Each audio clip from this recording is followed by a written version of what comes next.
வணக்கம். ரோம் நகரம் பற்றி எரிந்தபோது நீரோ மன்னன் ஃபிடில் வாசித்துக் கொண்டு சந்தோஷமாக இருந்தான், ஏகாந்தமாக இருந்தான் அப்படிங்கிறதெல்லாம் கதையில தான் படிச்சிருக்கோம். ஆனா இப்ப நேர்ல பார்க்கக்கூடிய ஒரு வாய்ப்பை தமிழ்நாடு பெற்றிருக்கிறதுங்கிறது தான் நம்ப முடியாததாக இருக்கிறது. ஏன்னா அங்கே தலைநகர் புதுதில்லியில் மாணவர்கள் போராட்டம், காக்ரோச் ஜனதா பார்ட்டியின் போராட்டம் மூலமாக மாணவர்கள் தங்களுடைய கல்விக்கான உரிமையை நிலைநாட்டுவதற்காக போராடுகிறார்கள், வாழ்க்கைக்கான உரிமையை நிலைநாட்டுவதற்காக போராடுகிறார்கள், எதிர்கால நம்பிக்கையை நிலைநாட்டுவதற்காக போராடுகிறார்கள்.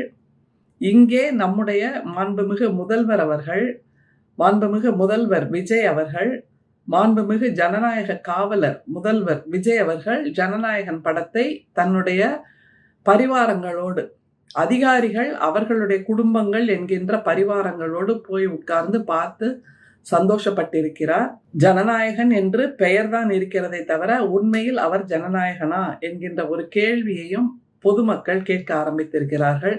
காரணம், அந்த ஜந்தர் மந்தரில் நம்முடைய இளைஞர்கள், நம்முடைய வீட்டு குழந்தைகள், நம்முடைய மகன்கள், நம்முடைய மகள்கள், நம்முடைய சகோதரர்கள், நம்முடைய சகோதரிகள், நம்முடைய தம்பிமார்கள், நம்முடைய தங்கைமார்கள் போராடி கொண்டிருக்கிறார்கள்.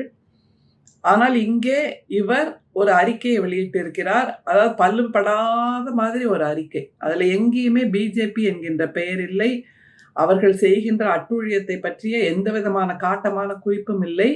மென்மையாக மயிலிறகால் வருடுவது மாதிரி ராகுல் காந்தி அவர்களின் கைதுக்கு கண்டனம் தெரிவிப்பதாக, எந்த விதத்திலும் வல்லின வார்த்தையை பயன்படுத்திவிடக் கூடாது என்பதாக மெல்லின வார்த்தையை போட்டு போட்டு நம்முடைய முதல்வர் ஒரு அறிக்கையை வெளியிட்டிருக்கிறார். உடனே முதல்வரோட அல்லது நடிகர் விஜயோட ரசிகர் பட்டாளெல்லாம் உடனே நீங்க கீழே கமெண்ட் போட்டுறாதீங்க. எதையாவது முன்னாள் முதல்வரும் அந்த தூய்மை பணியாளர்கள் போராடி கொண்டிருந்த போது ஒரு படத்தை பார்த்தார் என்று உடனடியாக கமெண்ட் போடுவீங்க. எல்லாருக்குமே தெரியும் அது தப்பா சரியா என்பதை தாண்டி அதற்கான விலையையும் நீங்கள் கொடுத்து விட்டீர்கள் என்பது நமக்கு தெரியும். அதனால் இப்போது நம்முடைய முதல்வர் செய்து கொண்டிருக்கின்ற இந்த நடவடிக்கைக்கான விலை என்ன என்பதை நீங்கள் தான் யோசித்தாக வேண்டும்.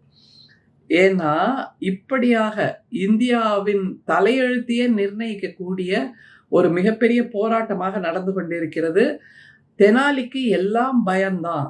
சுண்டலியை பார்த்தா பயம், பூனைக்குட்டியை பார்த்தா பயம், நாய்க்குட்டியை பார்த்தா பயம் அப்படிங்கிற மாதிரி வாளை சுருட்டி வைத்து கொண்டு ஒரு முதல்வர் ஏதோ அறிக்கை வெளியிட்டாச்சுப்பா, நானும் அந்த போராட்டத்தை பற்றி பேசியாச்சு அப்படிங்கிற மாதிரி பொறுப்பை தட்டி கழிக்கின்ற அந்த காட்சியை பார்க்கிறோம்.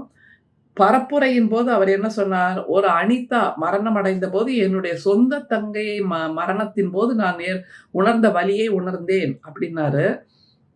அதுக்கப்புறம் இந்த மாதிரி நீட் தேர்வில் மாணவர்கள் உயிரை பலி கொடுக்க வேண்டாம், அதற்காக நான் போராடுவேன் அப்படின்னு சொன்னாரு.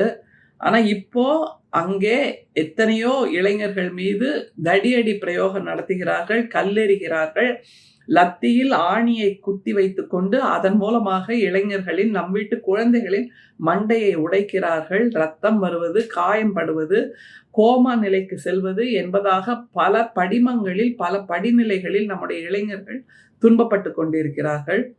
ஆனால் தன்னுடைய ஜனநாயகன் வெளியாக வேண்டும் என்பதாக நம்முடைய தமிழ்நாட்டின் முதல்வரும் தன்னுடைய கட்சியின் கூட்டத்தில் நேத்து பார்த்திருப்பீங்க, எல்லாரும் நூற்றுக்கணக்கான அந்த அரங்கத்தில் நூற்றுக்கணக்கான பிஜேபி தலைவர்கள் உட்கார்ந்திருக்கிறார்கள். நம்முடைய பிரதமர் கையில் மட்டும் ஒரு தாள் இருக்கிறது, ஒரு அழைப்புதல் இருக்கிறது. அவர் அதை புரட்டி பார்த்துக்கிட்டே உட்கார்ந்துட்டு இருக்கார். இது நாள் வரைக்கும் நம்முடைய பிரதமர் எதையும் கையில் வைத்து படித்ததாகவோ பார்த்ததாகவோ காட்சியே நாம் பார்க்கல. ஆனா நேத்து மட்டும் அவசரமா புரட்டுறாரு. அவர் படித்து பார்க்கிறார். அதுவே கொண்டாட வேண்டிய ஒரு விஷயம். அதிலும் அந்த நூற்றுக்கணக்கான பேர் இருந்த அரங்கத்தில் இவர் மட்டுமே ஏதோ ஒன்றை புரட்டுகிறார் என்றால் எனக்கு எதை பற்றியும் கவலை இல்லை. இந்திய இளைஞர்களின் உயிர் தானே போகுது, பரவாயில்லை. எனக்கு தர்மேந்திர பிரதான் முக்கியம். அவரால் அந்த மாநிலத்தில் நான் பெற்ற வெற்றி முக்கியம். அதற்கான பரிசாகத்தான் அவருக்கு அமைச்சர் பொறுப்பை கொடுத்திருக்கிறோம். அதனால் இது நாள் வரைக்கும் நடந்த நீட் தேர்வு முறைகேடுகள் என்னவாக வேண்டுமானாலும் இருக்கட்டும், நான் அவரை விட்டு கொடுக்க மாட்டேன் என்று உறுதிப்பாட்டோடு அவர் இருப்பதைத்தான் அந்த தாளை புரட்டுறதுலேருந்து பார்க்க முடிஞ்சது. ஒவ்வொரு நாடாக போய் பல நாடுகளில் விருதுகளை வாங்கி தன்னுடைய தோளில் பொருத்தி கொள்கிறார் பிரதமர். எதற்காக அந்த விருதுகள் என்று தெரியவே இல்லை. அவரை வரவேற்பதற்காக இந்தியர்களை அழைத்து கொண்டு போவது போல், நான் இந்த ஊருக்கு வர்றேன், எனக்கு ஒரு விருது கொடுங்க என்பதாக உலகளாவிய அளவில் அவர் பெற்ற விருதுகள் சிரிப்பா சிரிக்குது. ஆனா இந்தியாவுக்கு வந்தா இங்கே எந்த பிரச்சனைக்கும் நம்முடைய பிரதமரிடம் தீர்வு இல்லை. அதே போன்றுதான் தமிழ்நாட்டிலும் போராட்டத்தில் ஈடுபட முயல்கின்ற அந்த மாணவர்களை முன்னெச்சரிக்கையாக கைது செய்கிறது தாவேக அரசு. இளைஞர்களை அவர்களின் மனதை குழப்பி, அவர்களின் சிந்தனையை குழப்பி, சோசியல் மீடியா மூலமாக இந்த இளைஞர்களின் வாக்குகளை பெற்றுத்தான் இன்றைக்கு முதல்வர் நாற்காலியில் உட்கார்ந்திருக்கிறார். நடிகர் விஜய் என்பவராக இருந்து இப்போது முதல்வர் விஜயாக மாறி இருக்கிறார் என்பதையெல்லாம் மறந்து போய் நம்முடைய முதல்வர் இன்றைக்கு அந்த மாணவர்களை, அந்த இளைஞர்களை கைது செய்கிறார் என்றால் எப்படிப்பட்ட நடிப்பை அவர் இந்த தமிழ்நாட்டு மக்களிடம் நடத்தி காட்டியிருக்கிறார் நேரடியாக என்பதை நம்மால் பார்க்க முடிகிறது. பதைபதைப்பாக இருக்கிறது. அந்த இளைஞர்கள் மீது கட்டவிழ்த்து விடப்படுகின்ற அந்த வன்முறை, லத்தியால அடின்னு அடிக்கிறாங்க. இப்படி அடிக்கின்ற அந்த காவல்துறையினர், துணை ராணுவத்துறையினரின் வீட்டில் இருக்கக்கூடிய மகன்கள், மகள்கள், தங்கை, தம்பி, சகோதர சகோதரிகள், பேரன் பேத்திகள், இவர்களுடைய கல்வி உரிமைக்காகவும் தானே அந்த இளைஞர்கள் அங்கே போராடுறாங்க. அவர்களை அடிக்கும் போது தன் வீட்டில் பேரனையோ பேத்தியையோ தம்பியையோ தங்கையோ மகனையோ மகளையோ அடிப்பது போல் அந்த காவல்துறையினர், துணை ராணுவ துணையினர் உணரவே இல்லையா? அவ்வளவு தூரம் மனசாட்சி இல்லாமல் மாறிவிட்டார்களா? என்ன கொடுமை நடக்கிறது இந்த நாட்டில்? போராடுவது என்பது எல்லா ஜனநாயக நாட்டிலும் இருக்கக்கூடிய அடிப்படை உரிமை. அதை செய்வதற்கு கூட இங்கே இடமில்லை. அப்படி நீ போராடினால் நீ ஆன்டி இண்டியன், தேச விரோதி, பாகிஸ்தானுக்கு போ என்பதாக ஒரு கட்டமைப்பை உருவாக்கி விடுவார்கள். ஆனால் இந்த முறை பிஜேபியால் அதை செய்ய முடியவில்லை. காரணம், அந்த இளைஞர்களுக்கு துணையாக நிற்பவர்கள் பெற்றோர்கள். அவர்கள்தான் ஜெய் ஸ்ரீராம் ஜெய் ஸ்ரீராம் என்று சொல்லி, பிரதமர் கோயில் கோயிலாக போய் இந்து மதத்தை காப்பாற்றுகிறார் என்று சொல்லி பிரதமருக்கு வாக்களித்தவர்கள் என்பதை புரிந்து கொள்ள வேண்டும். அதனால்தான் அந்த பெற்றோர்களின் முகத்தை நினைத்து பார்த்தாவது பிஜேபி அரசு இந்த இளைஞர்களின் வேண்டுகோளை நிறைவேற்ற வேண்டும். ஆனால் இப்போ ஜே.பி. நட்டா என்ன சொல்லியிருக்காரு? இப்படியாக வினாத்தாள் கசிவு நடந்ததா என்பதை இனிமேல் நாங்கள் விசாரிக்கிறோம். ஏம்பா, உள்ளங்கை நெல்லிக்கனியாக அத்தனை தேர்வு வினாத்தாளும் கசிந்ததுங்கிறத பார்க்கவே இல்லையா நட்டா அவர்கள்? அப்ப என்னதான் இவங்க அமைச்சராக இருந்து செய்கிறார்கள்? அது புரியவே இல்லையே. இத்தனை உயிர் பறிபோகி இருக்கிறது, அதையும் பார்க்கவில்லை என்றால் என்ன நடக்குது இந்த அமைச்சர்கள் வட்டாரத்தில்? அதை தவிர தில்லியின் முதலமைச்சர் ரேகா குப்தா என்ற ஒரு அம்மையார் அப்படியே பிரதமரை குளிர்பாட்டுவது மாதிரி, பிரதமரின் மனசை குளிர்விப்பது மாதிரி பல செயல்களை செய்வார். இப்போது அவர் எங்கே இருக்கிறார் என்று தெரியவில்லை. யாருமே எங்கே இருக்கிறார்கள் என்று தெரியவில்லை. இப்போதுதான் திமுக, எங்களுடைய தலைவர் முத்துவேல் கருணாநிதி ஸ்டாலின் அவர்கள் இந்த நீட் தேர்வை கொண்டு வந்த போதே காங்கிரசுக்கு எதிர்ப்பாக, இல்லை தமிழ்நாட்டுக்கு நீட் தேவையில்லை, மருத்துவ படிப்புக்கே நீட் தேவையில்லை, அது நாள் வரைக்கும் பள்ளியில் படித்த படிப்பு, அதனுடைய தேர்வு மதிப்பெண் இதுவே போதும் மருத்துவ படிப்புக்கு என்பதாக நீட் ஒழிப்பு என்பதை முதலாக நடத்தியவர், அந்த போராட்டத்தை முன்னெடுத்தவர் எங்களுடைய தலைவர் முத்துவேல் கருணாநிதி ஸ்டாலின். அப்போது ஒட்டுமொத்த இந்தியாவும் வேடிக்கை பார்த்தது.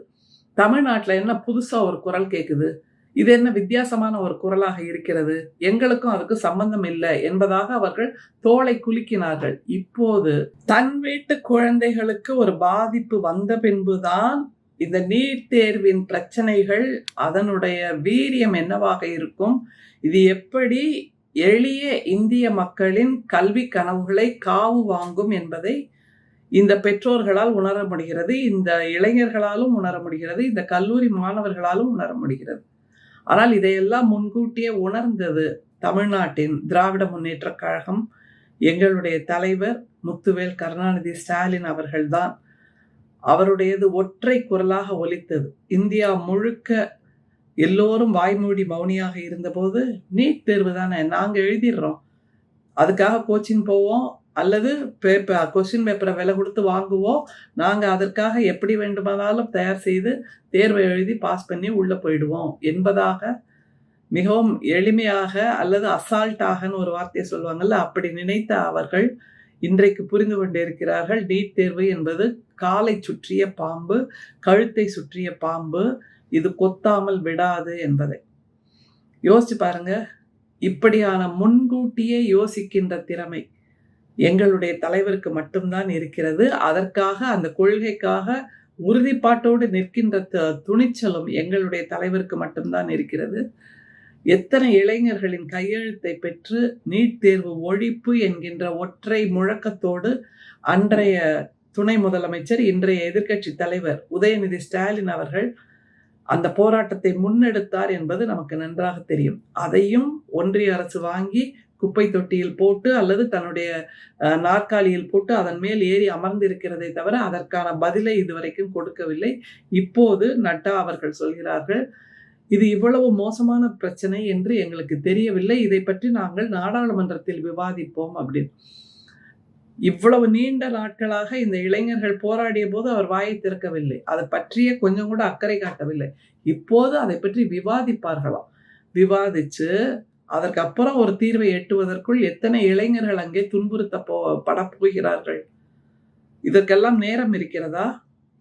அந்த வேளாண் சட்டங்களை கமா ஃபுல் ஸ்டாப் கூட மாற்ற மாட்டோம் என்று இங்கே வீரவசனம் பேசியவர் தான் அண்ணாமலை அவர்கள்.